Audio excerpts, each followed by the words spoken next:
And you know what's funny? It's like in our country, you could be part of a group that you don't even know you're a part of until you see something about it on TV or read something about it somewhere. And one morning I'm reading an article in the paper, and it's talking about the Oreo generation. And what it was talking about was people like my wife and I that waited until our mid-30s to have kids. It said you end up kind of being an Oreo because you're raising your children at the same time your parents in their advancing age are kind of reverting back to childhood. And so you got them on both ends. And I thought about it, and I looked at my wife and said, you know what this means?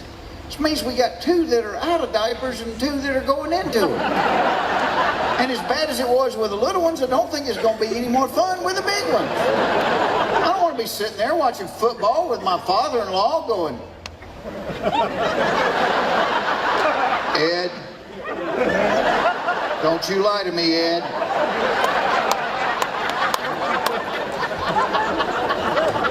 But I got to thinking about this. There's a lot of similarities between kids and seniors. Like they both get discount ticket prices at the movie theater. They both have their own special menu in restaurants. You have to worry about both groups taking drugs. Because it's not just kids. Seniors get a hold of some good stuff. Last time we were with my in-laws, I mentioned that my sinuses were kind of stopped up. And my mother-in-law said, do you want to stop the sniffles or not feel your head? She goes in her purse, pulls out a Ziploc, looks like it has Skittles in it, takes out a tiny green pill and says, say hello to my little friend. I took that thing, I woke up 2 days later laying in the backyard talking to Elvis. She's at the door going, get up, you baby, I take 4 of those and drive to the grocery store.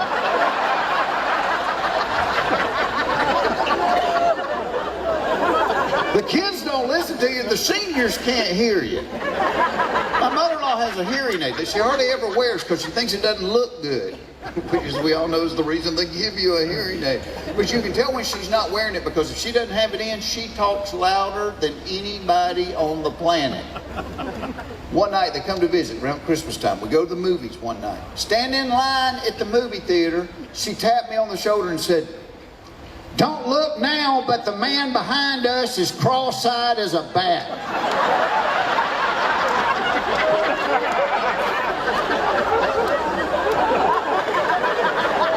Which is bad for 2 reasons. 1, you are embarrassed to death. And 2, when somebody says something like that, you gotta look. Yeah.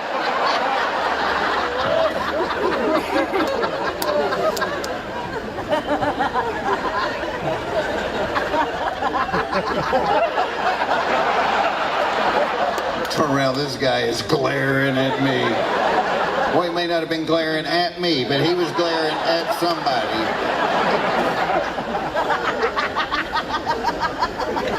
Show. If you weren't doing this, what job do you think you'd be doing? I hate it when my mother comes to the show. I hate it.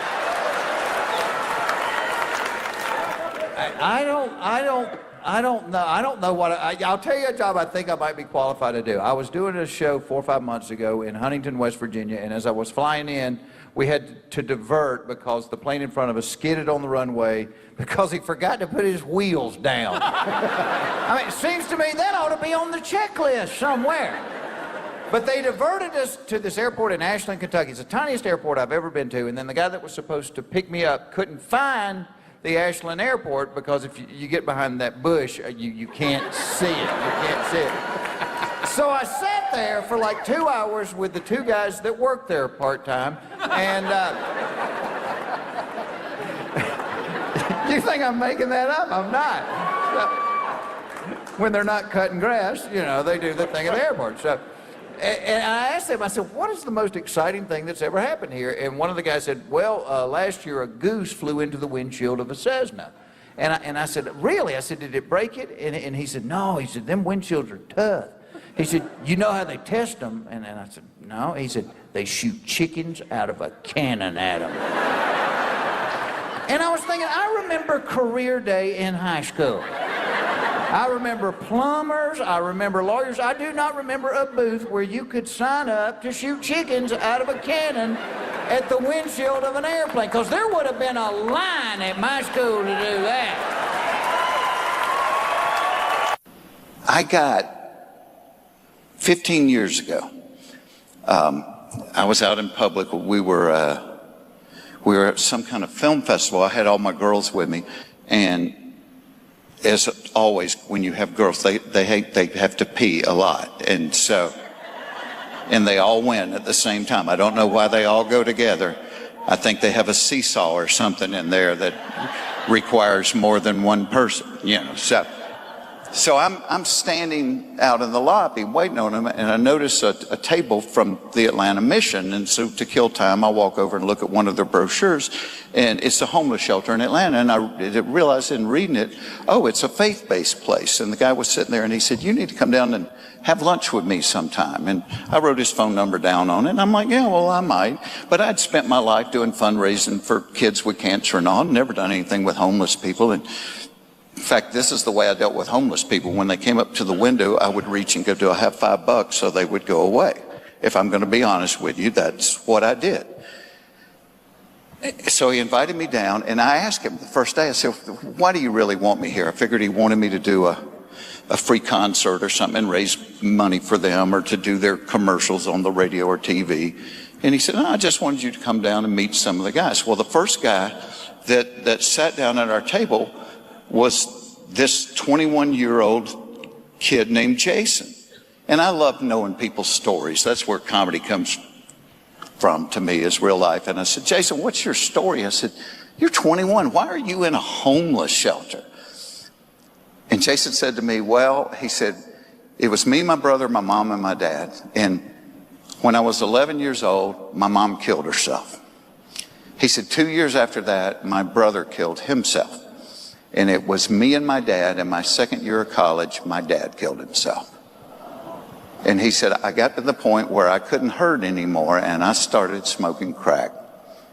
Flunked out of school, and that's how I'm on the street. And y'all, as I'm sitting there looking at this kid, I'm thinking, crap, I would have started smoking crack too. How much hurt can a human heart take? And I found, from getting to know these guys, that was almost always the case. That the addiction, whatever it was, alcohol or drugs, that was a symptom. The cause was some kind of hurt they couldn't get over. I mean, so many of these people had been sexually violated or physically violated, and they just had a hurt they couldn't get past. And so a couple of weeks later, Joshua, the guy that invited me down, he said, you keep asking why I invited you down, I'm going to tell you. He said, I want you to lead a small group. These guys have never had a small group in their life, and I think you'd be a great leader for it. And I said, Joshua, there's 6 million people in Atlanta. You can't find a better person than me to do this? And y'all, this is the only thing we can do for God. This is the only thing we can do for God. It's when he whispers to us to say yes. That's that's how humbling it is. The only thing we can do is when he whispers.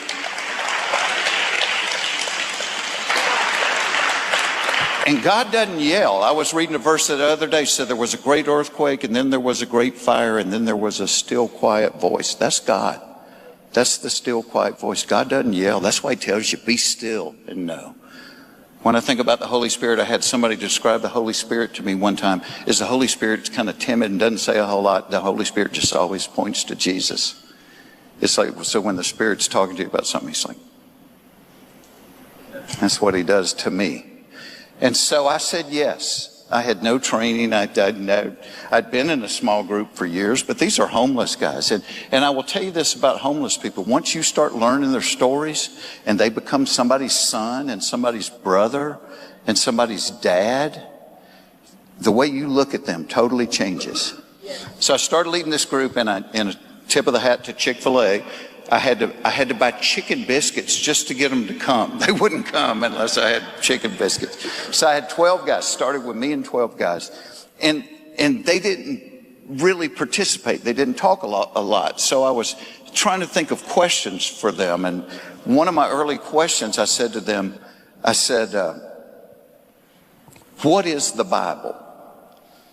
And one of the guys said, it's just a book of rules. And I'm thinking, no, it's the greatest love story that's ever been written. So he said, it's a book of rules. And my buddy that was sitting there with me, he goes, really? He said, it's a book of rules. And he picked up his Bible and there was a trash can there and he dropped it in there. He said, if it's a book of rules, would that bother you? And one of the guys, the guy in the class that I was scared to death of, big, huge guy named Wayne, got up, walked over and he pulled that thing out of the trash can and he wiped it off. And he said, don't ever do that again. I said, well, Wayne, if it's a book of rules, why does that bother you so much? And Wayne said, let me tell you a story. He said, when my mother died, he said, I inherited $70,000 from an insurance policy. He said, I'd never had money in my life. He said, and I lost my mind. He said, we started buying crack. I got 2 girlfriends and we started partying all day long. He said, and when you're partying like that, you don't go to work. So I got fired about a week later. He said, but we didn't care. We had money and we were partying. And he said, 2 months later, I got evicted out of my apartment. He said, so I had my stuff in some suitcases and backpacks.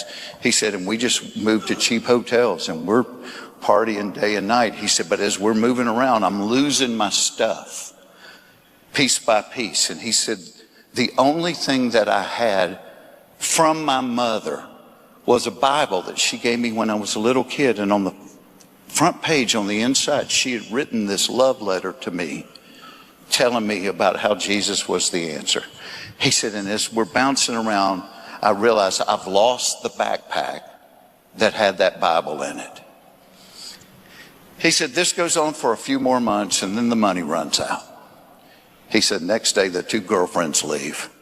And now I don't have an apartment. I don't have a job. I've got a crack habit and I'm on the street. He said, I'm on the street for a year and a half, living on the street, begging people for money. Still got my crack habit. He said, and this guy came by one day and he picked 2 of us, said he needed help with a project. Wayne being a big, strong guy, he picked Wayne and another guy and he took them to a place about 100 miles away where this guy had bought an old apartment building, 2-story apartment building. He was cleaning it out. He was going to refurbish it and rent the apartments. So Wayne said, I started on the bottom. My buddy started on the top. He said, I got all my stuff cleaned up, bagged up, and put it in the dumpster. He said, and I went upstairs to help my buddy, and he was down to the last room. He said, but out in the hall, he had a pile of stuff in the corner. I'm like, dude, you want me to bag that stuff up? And the guy said, well, those are things I found that might be worth something if you want to look through it before we bag it up. And Wayne said he went over there and started looking through the stuff, and he reaches down in the dust and the dirt and he pulls the book out and he opens it up and there's the love letter from his mom.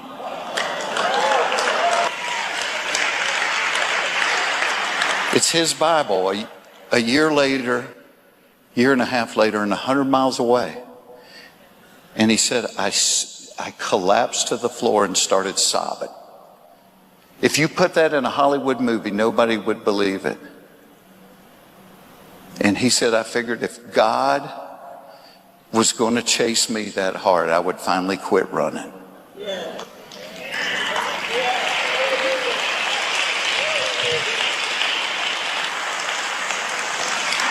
But y'all, that's the God we serve. That's how much he loves us. And I just want to encourage y'all to be bold for people. I don't know why my wife continues to ask every year, what do you want for your birthday? What do I always want for my birthday? What's every man in here want for his birthday? The same thing every woman in here doesn't want for her birthday. Never one time has my wife said, you know what, this year, forget the flowers, forget the presents. Why don't you just lock that door and take me to Squeal Town?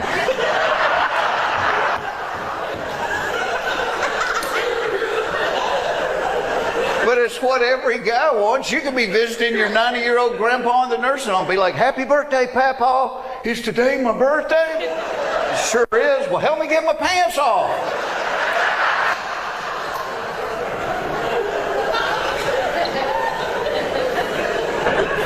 I don't know why a dog can eat his own vomit, gobble up cat poop, and lick his rear end for hours, and be totally fine. But if he eats half a candy bar, he dies.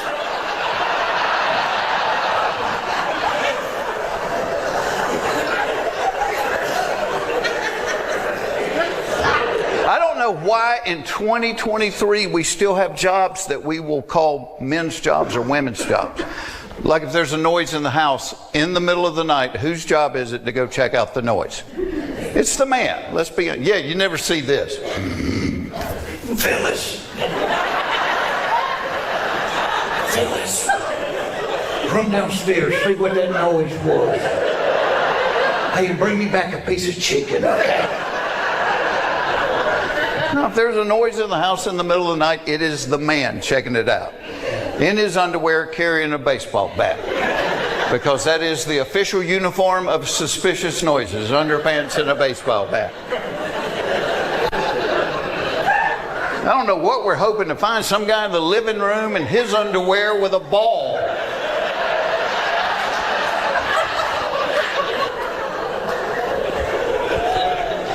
And my dad didn't even need the baseball bat, because my dad wore those gigantic boxer shorts that were always gapped open in the front. That gap was like a taser to a thief. Shut the gap, shut the gap. Here, take my wallet, just shut that gap.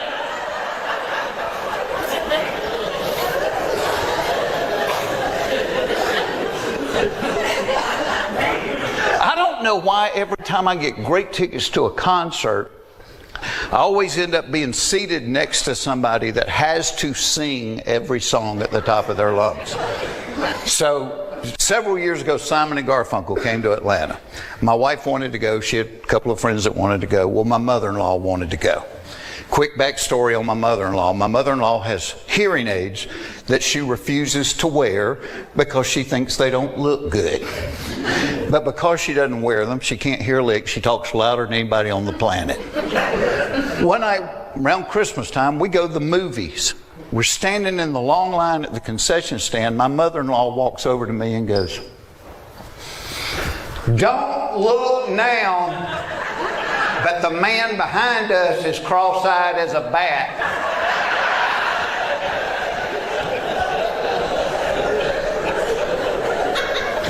Which is bad for two reasons. One, you're embarrassed to death.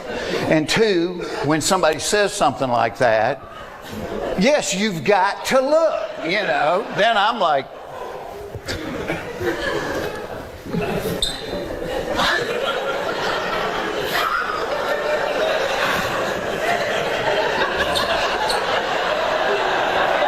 turn around, the guy's glaring at me. Well, he may not have been glaring at me, but he was glaring at somebody. So we go to Simon and Garfunkel. Somehow I end up being seated next to my mother-in-law. She doesn't have the hearing aids in. She sang every Simon and Garfunkel song, and she knew the words to none of them. Like a witch over Bubble's daughter, or you can, I will grease your pine. Grease your pine? That's what you got out of that? The kids wear their pants where they're falling off. The seniors wear theirs around their armpits. My father-in-law got his chest hair caught in his zipper. How do you do that? And I look at them and I think, oh God, I'm next. That's me. Because in your mind, you know, you're kind of always 20 years old, but there's just little hints that you're getting. Like when I first started doing stand-up comedy, I did jokes about my dad and his recliner. And now I have a recliner. And I know what the old man was on to. Because I get in and I ain't getting out. I just wait till I hear somebody walking through the house like, hey! I hear somebody walking back there. Do me a favor, make me a sandwich, would you? Is the house on fire? I think I smell smoke. This is one of the worst ways to tell you getting old. My wife has several friends over one day, and they're standing around the kitchen counter talking about this and that. Well, they got to joking about a product called Astroglide. somebody knows what.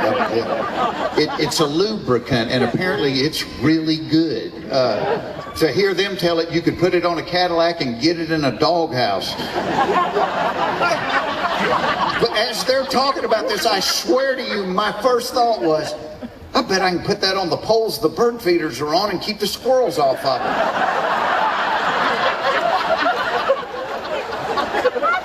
That's just sad. We were talking about 3 or 4 months ago, I was doing a show with Larry and Bill Engvall, and Larry was kind of kidding us because Bill and I have both crossed the 50 line, and Bill and I got to talking. 50's a weird age because, like, you know, when you turn 50, they're going to throw you a party, but you know you're not going to get real presents. You get gag gifts, you know, the giant boxes of brand cereal and the 6-pack of reading glasses and the hemorrhoid ointment and the backache pills, and everybody's laughing, and I'm thinking, yeah, y'all just saved me a trip to the store. But 50's weird because all of a sudden, once you hit 50, you're supposed to have medical tests done to you, stuff you've never even thought about in your life. And not too long ago, my cute little wife scheduled me my very first colonoscopy. By applause, how many people have had the joy of this experience? Okay, this is for the rest of you. And by the way, do get a colonoscopy when you get, because it'll save your life. It really will save your life in colon cancer. But so, there's some of you may not even know what I'm talking about. Let me break it down. In the Latin, the word colon means intestine. The word oscopy means to attach a camera to the end of a garden hose and ram it through. I think that's what oscopy means. Now, there's 3 steps to a colonoscopy. The first step is the pre-surgery consultation, which you do a couple of weeks before the procedure. And let me tell you this right now, pay attention during the consultation. And I say that not because I did, but because I didn't. Oh no, I'm a comedian trying to get laughs, looking at the doctor going, boy, I bet you meet a lot of asses in this business, don't you? Not even a smile from him. Now the second step is the day before preparation, because before they put this camera through you, they want you totally cleaned out. Now my wife went and bought all the ingredients for the preparation. She put them on the kitchen counter, but she was out that afternoon, so she kept texting me, now remember at 3 o'clock you're supposed to start the preparation. No, okay. Well, the first part was you were supposed to mix 64 ounces of Gatorade with 10 large packets of Miralax. Now, the back of one packet of Miralax says, may cause loose and watery stools. 10 large packets of Miralax is guaranteed to clean out the Alaska pipeline. Well, if I had paid attention during the consultation, I would have remembered that you were supposed to spread the 64 ounces out over a period of 3 hours. I still don't remember hearing that part. So I mix it all together and I down that 64 ounces in 8 minutes and 34 seconds. And I know because I timed myself.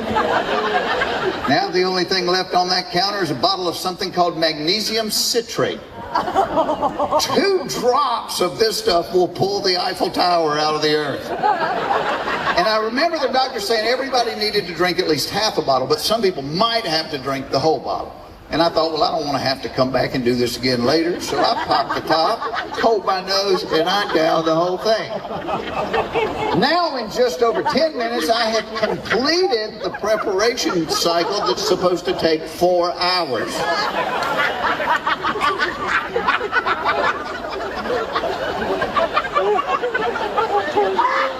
And it wasn't very long after that, my stomach started making some noises. Noises like the fireplace in the Amityville Horror.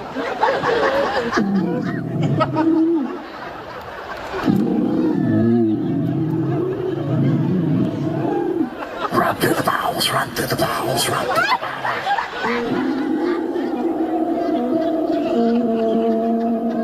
Get out. At which point my underwear tapped me on the shoulder and said, "Run."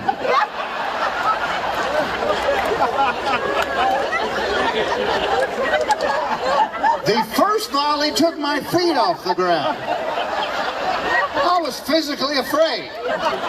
And I watched a lot of rodeo. The only thing I could think to do was put a glove on my left hand, get some rope, tie myself to the seat, and hold on.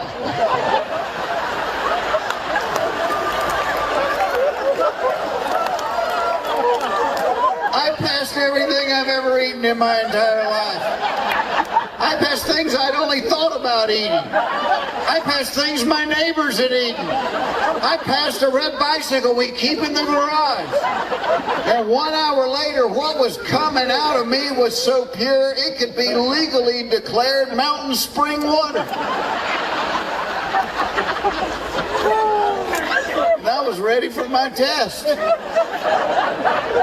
Well, I show up the next morning, and this was the part I was dreading the most, the actual procedure. It ended up being the easiest of the 3 steps, thanks to an IV they give you with Demerol in it. Oh my gosh, they put that needle in my arm. My last conscious thought was, I bet my doctor has a camera on her cell phone and I'm going to be on TMZ tonight. And I was out. And when I woke up, she was standing there. She's like, hey, how you doing? It's all over. I'm like, oh, good. I didn't even know you did it. She said, yeah, everything's great. You don't have to do this again for 5 years. And I'm like, that's good. And she left, and I'm sitting there. I got that little gown on, and I see my jeans and my shirt at the end of the bed. So I grab my shirt, and I start to unbutton it to put it on, and I hear a woman say, what are you doing? I turn around. There's a nurse in the corner. I hadn't even noticed her. I said, I guess I'm going home. She said, guess again. I said, what's the problem? She said, well, in order to get the camera through you, they have to inflate your intestines with air, and you can't go home until you give the air back.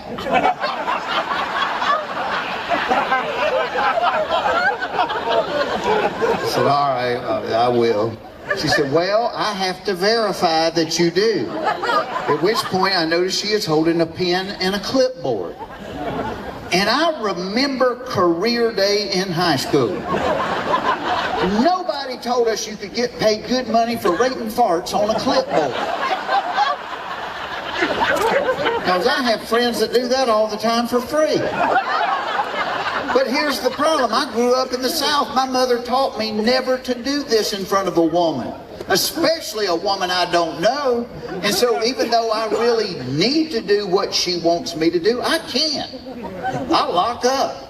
And she's getting frustrated because she's got other stuff she needs to do. And she said, come get back in the bed. She said, get on all fours and lower your shoulders to the mattress.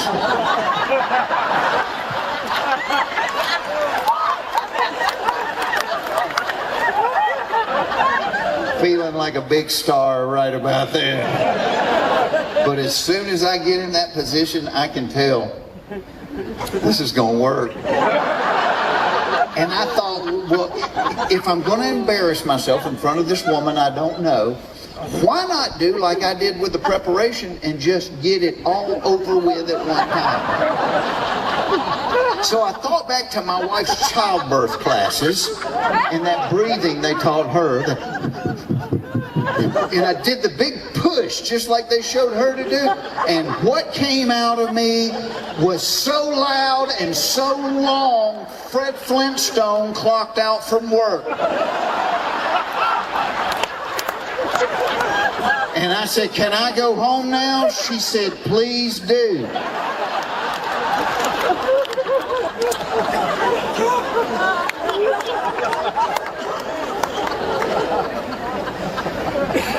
So the rest of you have that to look forward to. And my daughters, they get upset with me. They're like, Dad, don't go on stage and tell people things you don't know. They're like, if you don't know something, Google it. And that's, you know, that's the age they're growing up in. And to a point, they're right. I mean, when I was growing up, if you were watching TV and somebody said, what was that guy in? You'd go, man, he looks familiar. And that was it. Now you watch TV, somebody goes, what was that guy in? Somebody takes their phone and goes, he was the janitor on Joey. But I'm trying to explain to my kids, I said, yes, there's a ton of things you can Google, but you don't know yet. There's a ton of things you can't Google. There's things you only learn through life experience. I call them the facts of life, things you can't learn on Google. Like, fact of life. If you are trying to get to the bathroom in an emergency situation, it is not a wise idea to unbutton your pants in transit in the effort to save a couple of seconds, because the muscles that guard the floodgates will interpret the unbuttoning as the signal to abandon their post, and the 2 seconds you saved on the button are nullified by the hour and a half you spend mopping and doing laundry. Google won't tell you that. Fact of life. Out of all of the cereals, Captain Crunch is the most time intensive. You're like, Jeff, what are you talking about? This is it. You eat it too soon after you've poured the milk on, and you will rip the roof of your mouth to shreds. You wait too long after you poured the milk on, and the captain will put a film on your teeth a wire brush can't get rid of. Google won't tell you that. Fact of life. You can have a wife with long, beautiful hair, or you can be on time.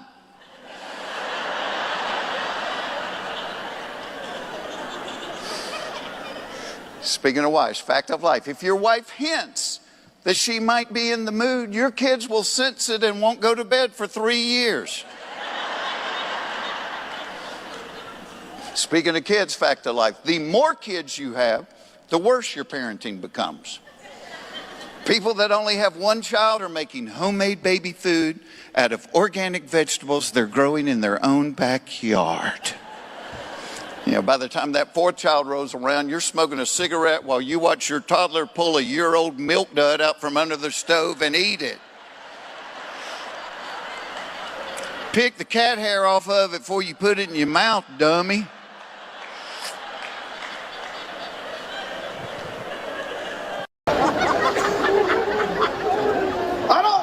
Every time I get great tickets to a concert, I end up seated next to somebody who has to sing every song at the top of their lungs. A couple years ago, Simon and Garfunkel come to Atlanta. My wife wants to go. She's got a couple of friends that want to go. Well, my mother-in-law wants to go.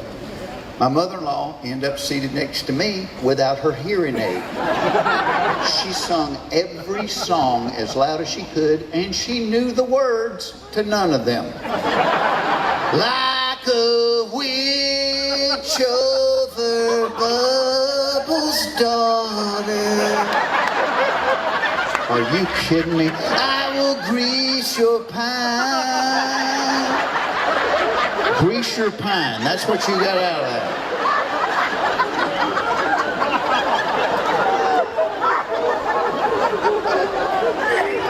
I don't know why cats never throw up in the daytime. Cats wait till you're lying in bed, almost asleep, and then from somewhere in your home you hear,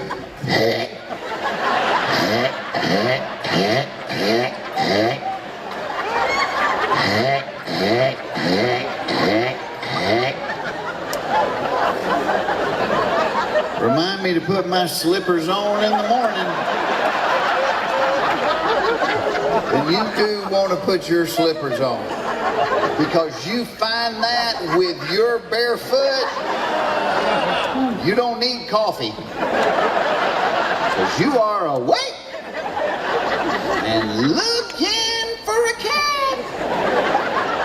Oh, and my wife, bless her heart, she has to clean it up every time. And it's not that I haven't tried, I have. It's just every time I get near it, I make the same noise as the cat makes.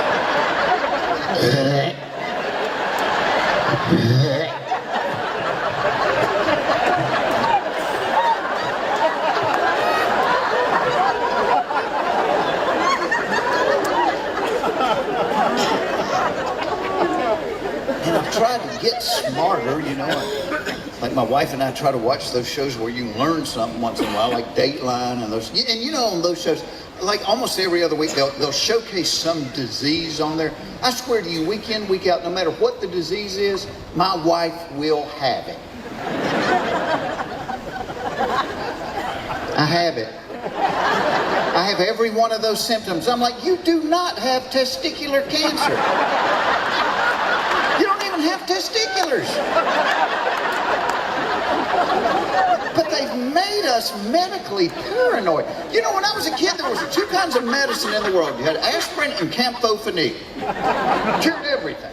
Now there are so many drugs, they have to advertise the prescription drugs on television, and I swear to you, 9 times out of 10, the side effects are 50 times worse than whatever the drug is supposed to cure. They're like, try new Floraflor. For itchy, watery eyes, it's Floraflor.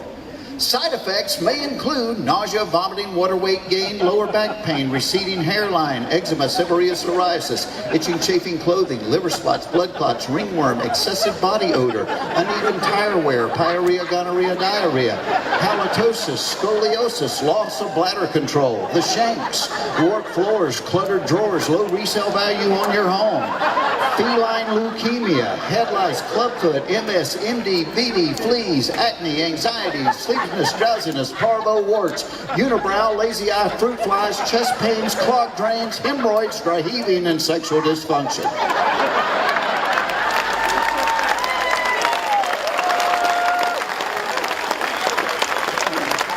Hell, I'll just have itchy, watery eye.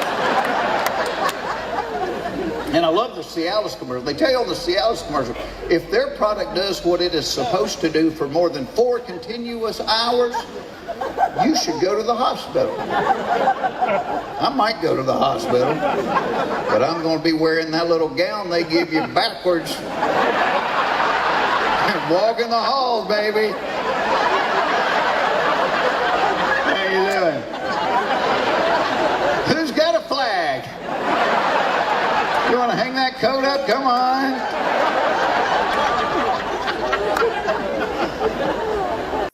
One of the most recent trips to Louisiana, we went down, my wife's cousin got married in Baton Rouge, and so we went down for that wedding and the rehearsal dinner at Hooters. If I'm lying, I'm dying. And our waitress that night was qualified to work there. Matter of fact, I'm pretty sure she was on a scholarship. First time she walked up to the table, my wife's Uncle Don looked at her and went, woo, woo, where'd you get them things, girl? I thought, oh, she's going to get mad. And she didn't. She was very cool. She said, I bought them. Well, then Don's wife, Lois, said, you know, I've been thinking about buying me some. Don turned to Lois and said, you are 62 years old. You getting a boob job would be like hanging a new chandelier in a haunted house.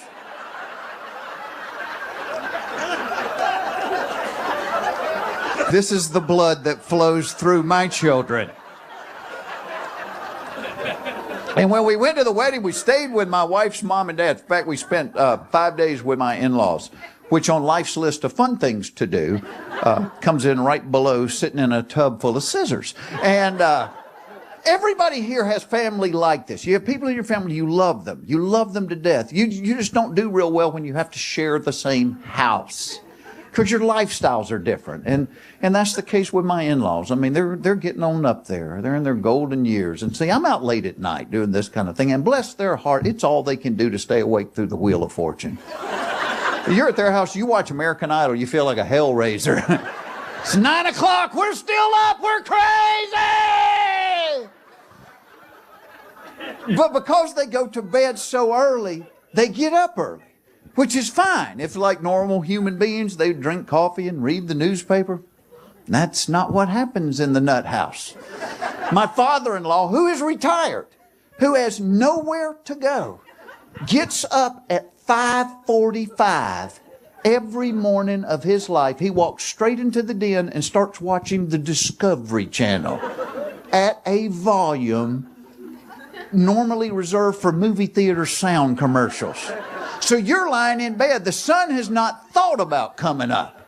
all of a sudden you hear, Like other predators of the plains, the jackal subdues its victim by clamping his neck and slowly squeezing the life from his body.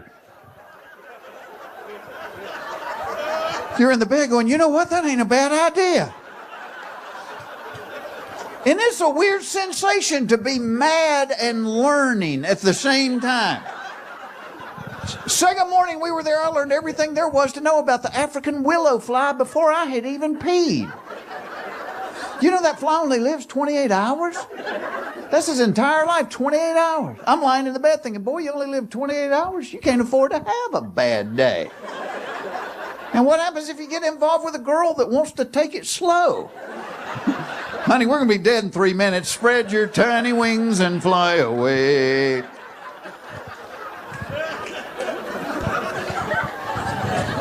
And we always have to sleep on the fold-out couch at their house. Boy, that's a good night's rest, isn't it?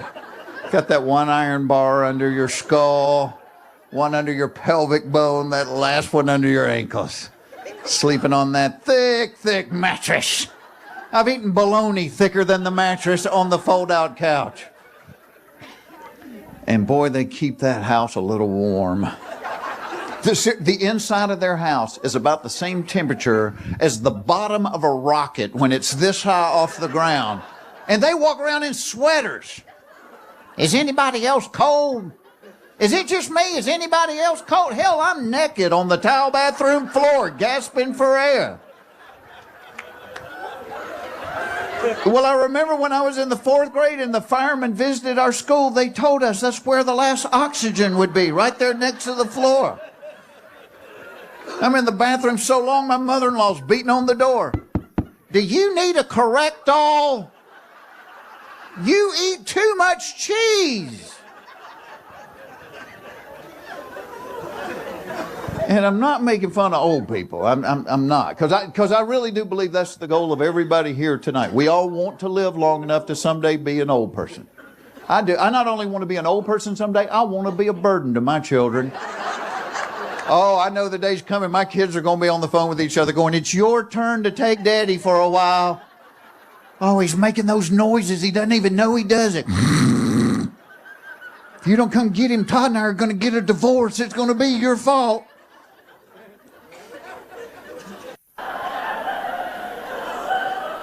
I don't know why when a woman gets in the bed, the temperature of her feet and butt drop to below freezing.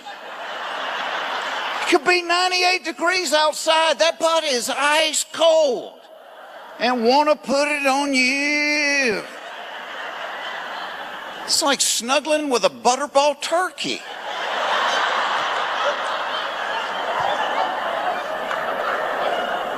I don't know why the dentist makes you lie to them. Like every time I go to the dentist, they'll be looking at my mouth. They're like, ooh, you have not been flossing every day, have you? No, not every day. Let me think. The last time I flossed, you did it.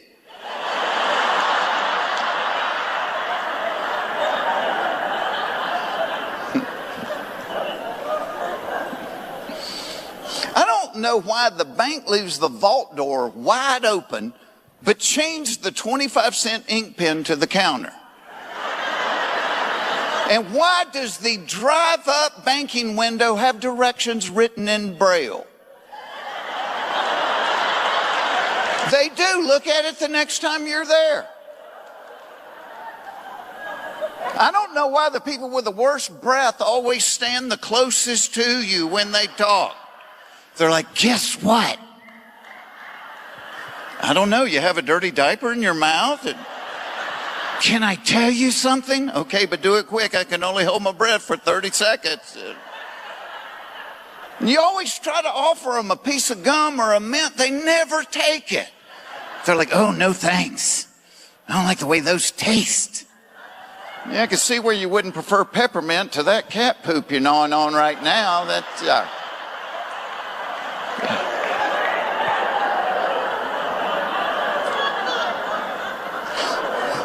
I don't know why you can't ride a bicycle anymore without dressing like Lance Armstrong in the Tour de France. Anybody remember when you could ride a bicycle wearing blue jeans and a t-shirt? Not anymore. Now you got to have the uni. And it's not just young athletic people. You got these fat middle-aged guys. They look like the Michelin Man in a wetsuit. And they've got sponsor logos. Who's sponsoring you, Pop? Dunkin' Donuts, all right. Pedal on, doughboy, pedal on.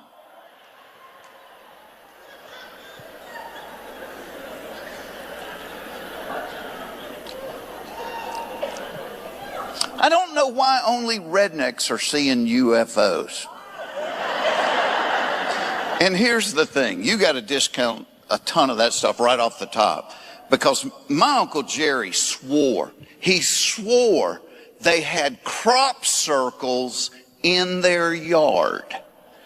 Then we talked to his wife, found out she had called Goodwill and they'd picked up the trampoline and the boat trailer, so mystery solved.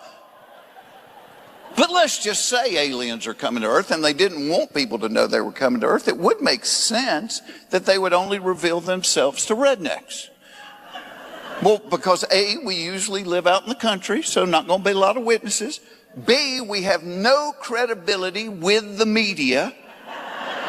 People might believe a doctor from UCLA if he saw one and said, well, they appear to be bipods from a hydrogen and nitrogen enriched environment whose primary respiratory organ was located within their moist translucent epidermis.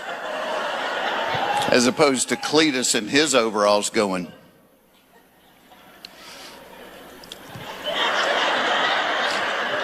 it looked like a giant booger with real skinny legs.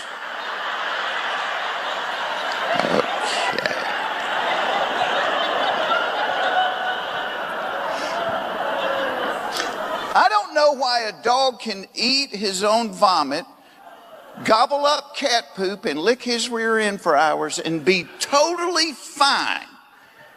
But if he eats half a candy bar, he dies.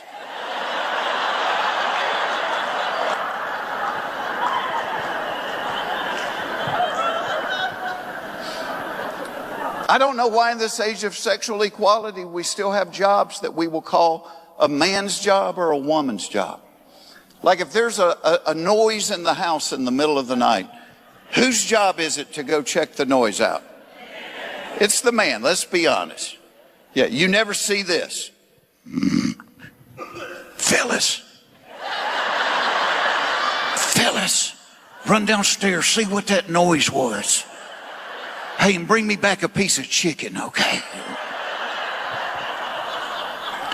Now, if there's a noise in the house in the middle of the night, it's the man checking it out in his underwear carrying a baseball bat. Because that is the official uniform of suspicious noises, underpants and a baseball bat. I don't know what we're hoping to find, some guy in the living room in his underwear with a ball.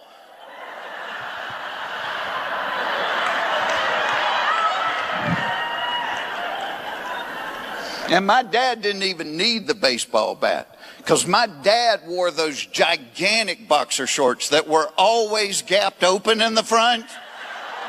That gap was like a taser to a thief. Shut the gap, shut the gap. Here, take my wallet, just shut that gap.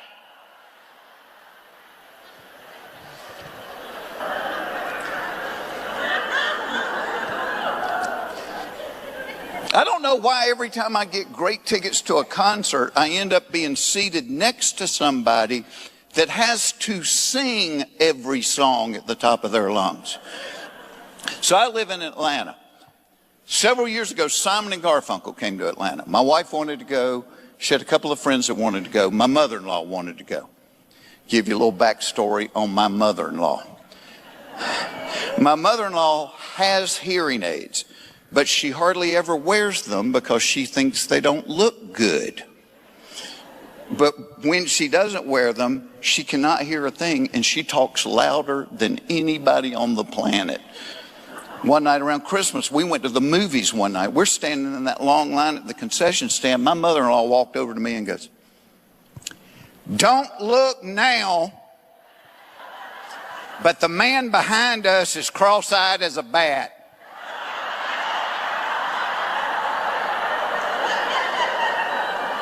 which is bad for two reasons. One, you're embarrassed to death. And two, when somebody says something like that, you've got to look, yeah. So I'm like,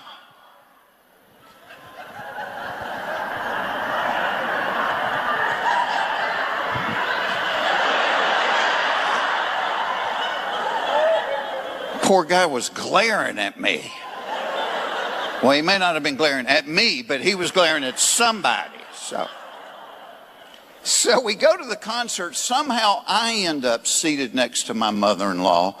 She sang every Simon and Garfunkel song, and she knew the words to none of them.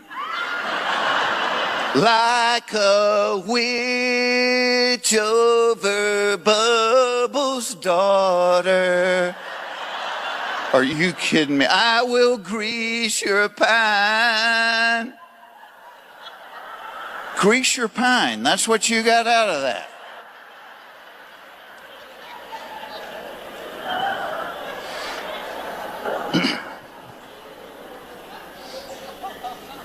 I don't know why cats never throw up in the daytime. They don't. Cats, they wait until you are lying in bed, almost asleep, and then you hear that noise from somewhere in your home. Heck, heck, heck, heck, heck, heck, heck, heck.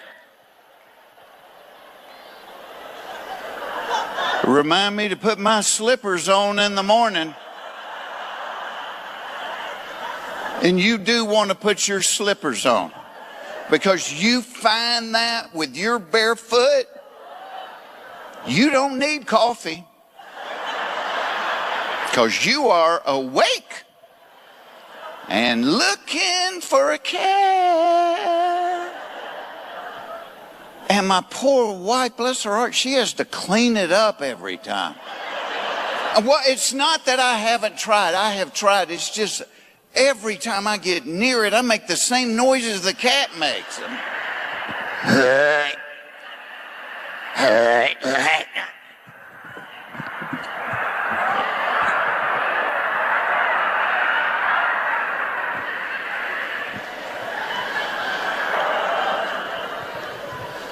So I'm a bow hunter. I'm a big outdoor guy. I bow hunt. I like to fish. I look for arrowheads all over the country. I love being outdoors. So I'm on a bow hunt in the Northwest Territories of Canada, 30 miles south of the Arctic Circle.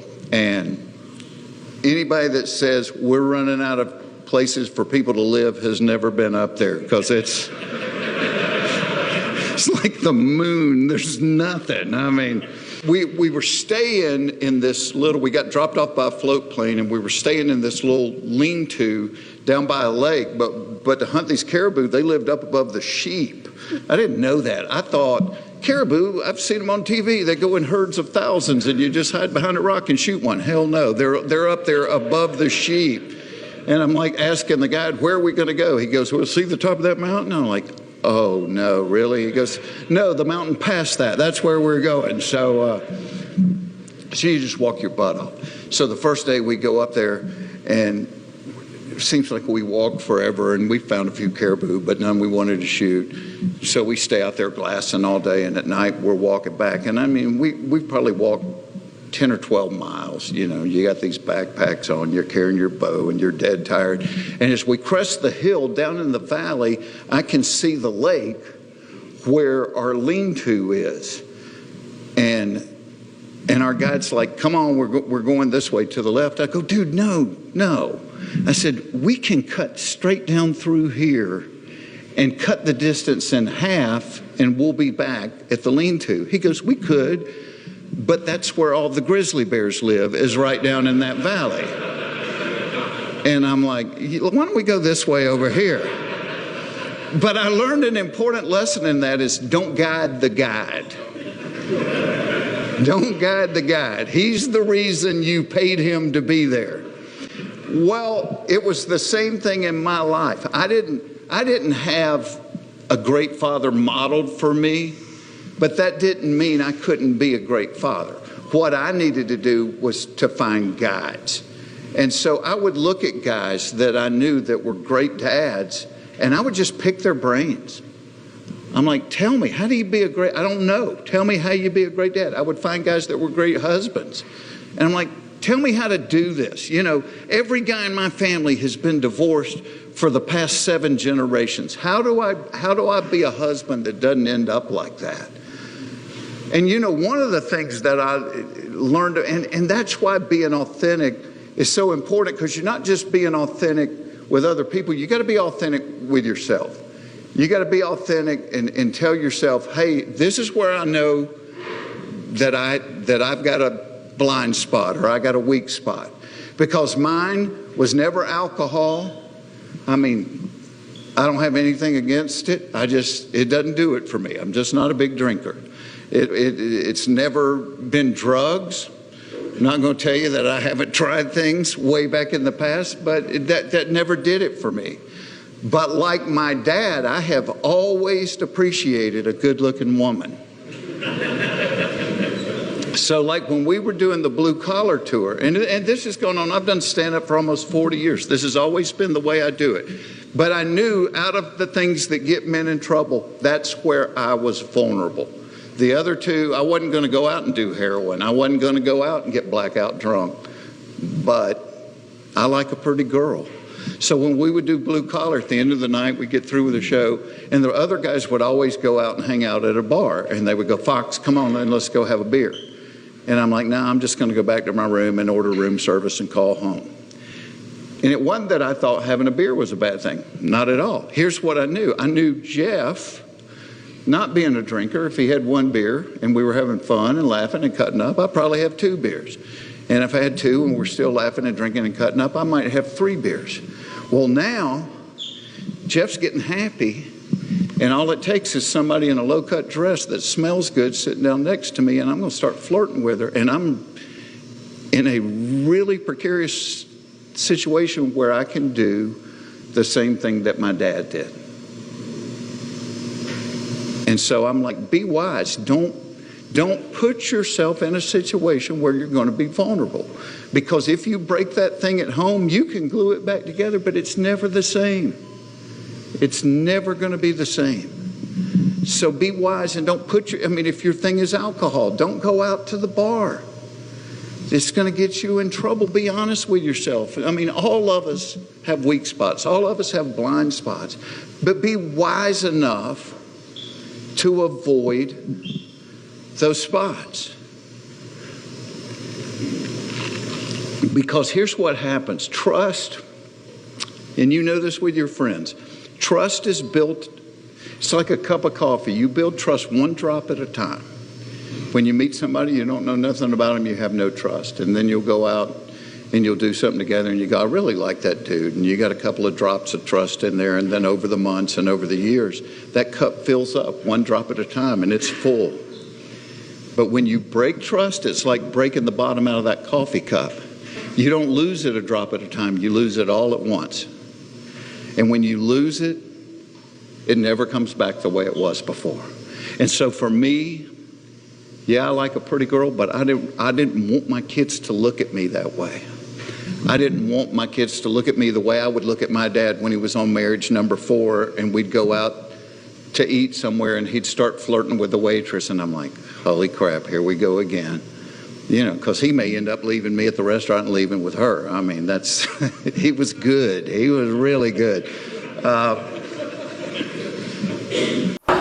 here's the other thing about crossing 50. When I was a kid, I used to think anybody that was 50 or older had...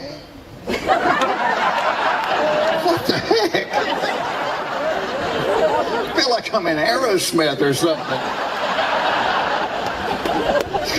I'm a comedian, for God's sake. Is the house on fire? But I thought anybody that had crossed 50, they were like a fountain of knowledge that you could go and drink from. And then I got to be 50 and I went, well, that's not the case. Because like, oh no, are you smarter than a 5th grader? Like when I started doing that, people thought I was smart. And I'm like, y'all, if they didn't give me the blue cards, that's the shortest show in the history of television. First question, do you know the answer? No, neither do I. Good night, everybody. We had a lady on, it was like a third grade grammar question. It was something about an antonym. And she said, oh, I remember there were homonyms and synonyms and antonyms. She said, I can't remember the difference in them. Can you use it in a sentence? My antonym came over for Christmas dinner.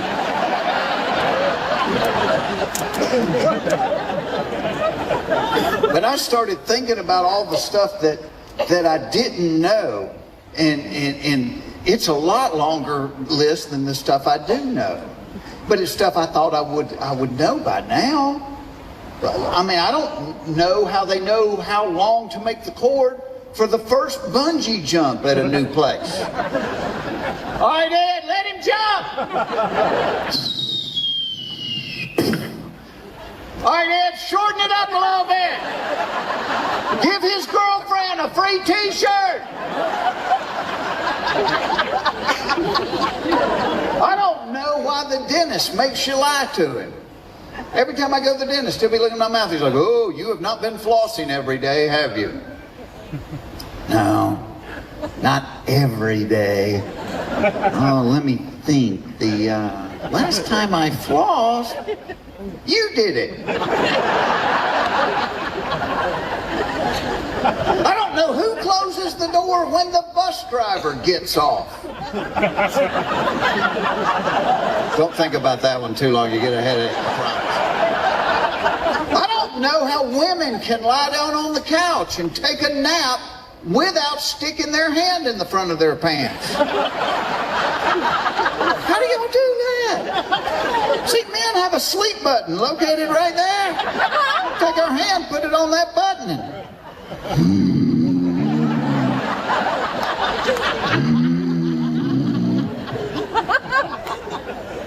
I don't know why the people with the worst breath always stand the closest to you when they talk. They're like, guess what? Oh, I don't know, you got a dirty diaper in your mouth? Can I tell you something? All right, but do it quick. I can only hold my breath for 30 seconds. And you always try to offer them like a piece of gum or a mint. They never take it. They're like, oh, no thanks. I don't like the way those taste. Yeah, I can see where you wouldn't prefer peppermint to that cat turd you're chewing on right now. Wow. I don't know why the bank leaves the vault door wide open, but change the 25-cent ink pen to the counter. And why does the drive-up banking window have directions written in Braille? And they do. Check it out the next time you're there. I don't know why I can't call the computer helpline and talk to somebody on this side of the planet.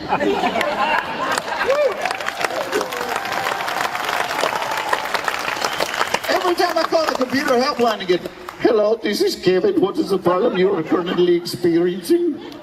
I'm sorry, what was your name? It is Kevin. Kevin. Wow, because if I had to guess, I would have bet your name had 2 less vowels than Kevin. What is the problem you're currently experiencing? Well, before I called you, it was that my computer was locked up, and now it's trying to understand a damn thing you're saying. And they won't tell you where they are. I'm like, where are you? I'm at my desk. Okay, but where is your desk? It's in my office. Okay, Kevin, let me put it this way. If your friend came over to hang out with you tonight and he showed up driving an elephant, would that be weird? See, we don't drive elephants.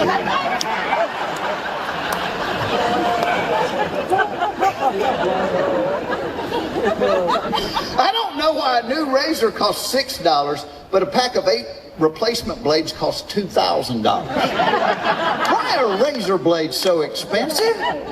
You could put a kid through college by growing a beard. I think they're so expensive, they've gotten complicated. You know, when I was a kid, it was 1 blade. You used it for a week, threw it away, got another. Now it's 5 blades. And the advertising agencies have convinced us every one of those blades has its own job. Blade number 1 walks up to the whisker and pretends to recognize it from high school. Blade number 2 runs behind it and thumps it over the head with a beer bottle. Blade number 3 ties its hands together with duct tape, while blade number 4 warns the other whiskers to stay out of it or they're next. You know what I think's going on? I think it's just like those road crews. I think there is one blade doing all the work and there's 4 just standing around watching.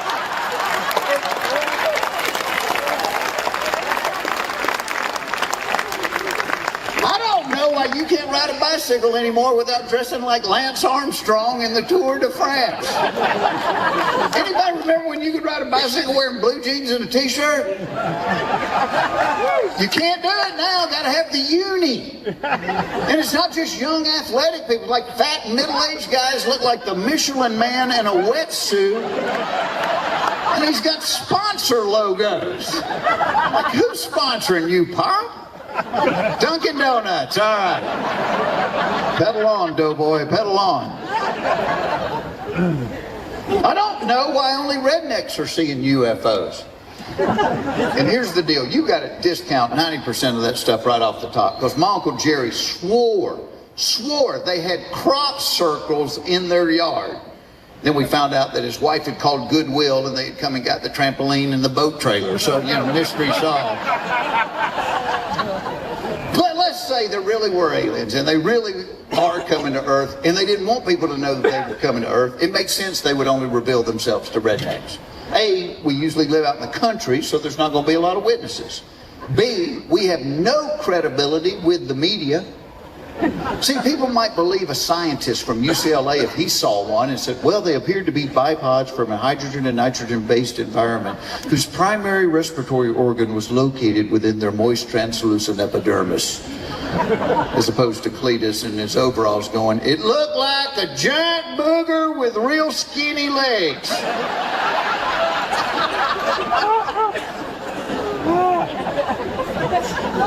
I don't know why after 27 years of marriage my wife continues to ask me, what do you want for your birthday? What do I always want for my birthday? Same thing every man on the planet wants for his birthday. The same thing every woman on the planet doesn't want for her birthday. Never once has my wife said, you know what, forget the flowers, forget the presents, why don't you just lock the door and take me to Squeal Town?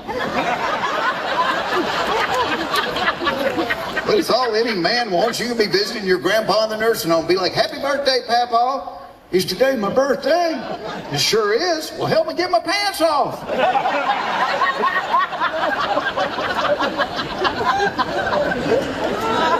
I don't know why a dog can eat its own vomit, gobble up cat poop, and lick its rear end for hours and be totally fine, but if he eats half a candy bar, he dies.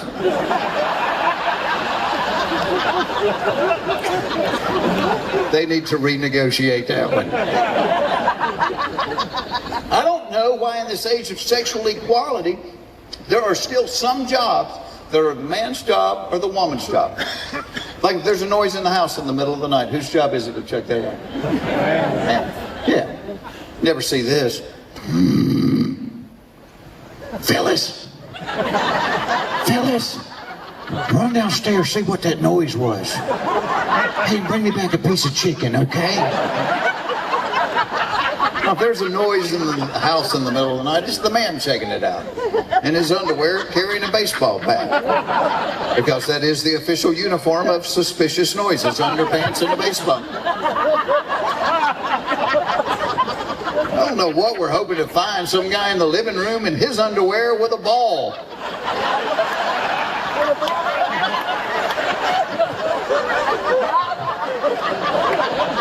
And my dad didn't even need the baseball bat because my dad wore those giant boxer shorts that were always gapped open in the front. Oh, that gap would be like a taser to a thief. Shut the gap! Shut the gap! Here, take my wallet. Just shut that gap!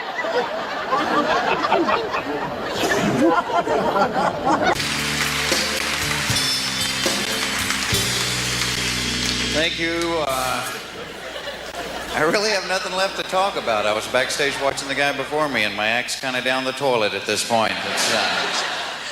Oh, they're free shorts right there. The guy's looking at them like, hey, these might fit. And it's, hi, how you doing tonight? Let me start off by telling you, this is my real voice. You're not having a hee-haw flashback. This is the way I really talk. I am from Atlanta, Georgia. I don't live there now. I moved to L.A. a couple of years ago, and I never thought I would leave the South. But I started doing a little TV and getting on the air, and then my kinfolk said, Jeff, move away from there. And can't believe you laughed at that, honestly. What can I tell you is going on with me? I just found out 2 months ago I'm going to be a father for the first time. I'm really excited about that. Thank you. When my wife finds out, she's going to kick my ass, I swear. Now, she knows, believe me, she is going through some physical changes. Now, she is wearing the bra from a Camaro now. You know? Not just for the support, but it keeps the bugs off her blouse. I've been married about 6 years. I love my wife to death. I like women a lot, and I don't know a whole lot about you girls. I seem to know little things. Things like I know if you give a woman a little basket of seashells, they're going to put them on the back of the toilet. I do know that. I don't know why, but that's where they go. They go on the back of the toilet. You never see a toilet on the beach, but you will see a beach on the toilet. And if they don't have real seashells, they buy the fake soap ones, but you're not supposed to wash your hands with them. This past January, I drove cross country with my wife. I learned something on that trip. A woman's job on a long trip in the car is to sleep and control the heat and air conditioning. Every time I try to sneak the window down, she wakes up and goes, roll that up, I'm cold. It's like, why don't you hold a pan of muffins so we'll have something to eat when we get there? 5 days, I hardly saw her. She was buried under all these jackets and blankets. Once a day, I'd hear her voice. Where are we? We're in hell. That's where we are. We're in hell. Just crossed the River Styx 2 miles ago. Now, the only fun I had on the whole trip was knowing everybody that passed our car on the right-hand side was laughing their ass off at her doing that open-mouth jello neck head bob.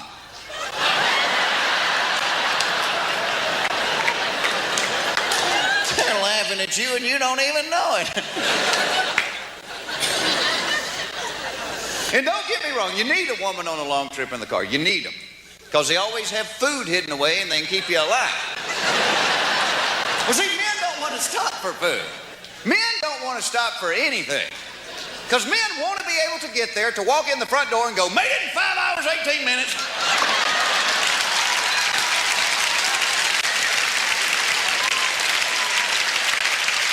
"3 minutes faster than last year.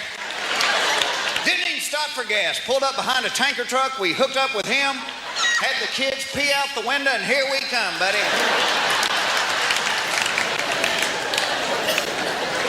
Like a lot of women, she takes a long time getting ready, but she's smarter than I am, so no matter how late she is, she can keep me right there on her schedule. This is her best trick right here. "You're not wearing that, are you?" "No, I ain't wearing this. It's just what I'm wearing while you're getting ready."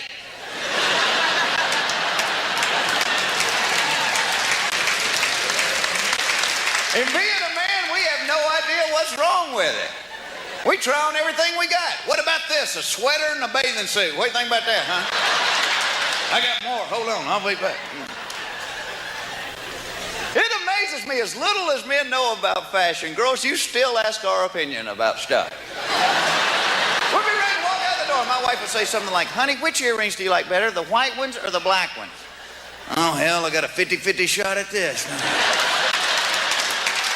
I'll say the white ones. "The white ones? Now I've got to change this blouse." "No! Never leaving this house." "Crap, I got to shave again." When we're men, we just don't care as much about how we look. You never see a guy picking up his buddy to go fishing at 5 o'clock in the morning going, "Damn, Bill, you ain't gonna wear that shirt with them shoes, are you?" It's after Labor Day, for crying out loud.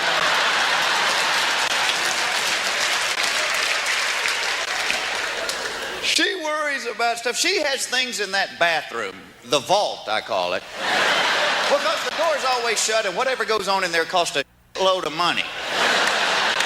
I snuck in why she has things on one shelf for dry skin, oily skin, chapped skin, combination skin.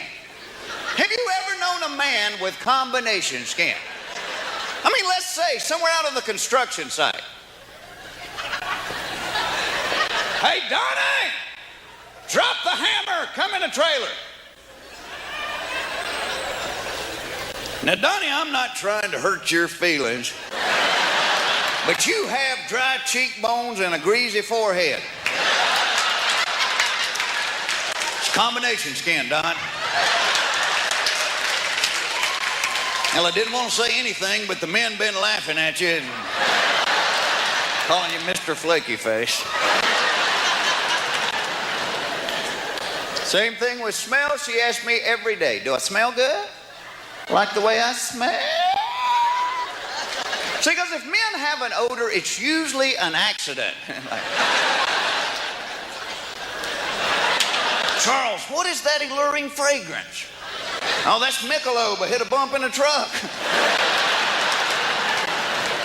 Both sexes care about smell. They do, but women will go to trouble to smell good, and men are more like, hey, does this stink too bad to wear one more time? Maybe I should put it in the dryer. I think women feel a sneeze coming on. Every time before my wife sneezes, she reaches in her purse, pulls out a tissue.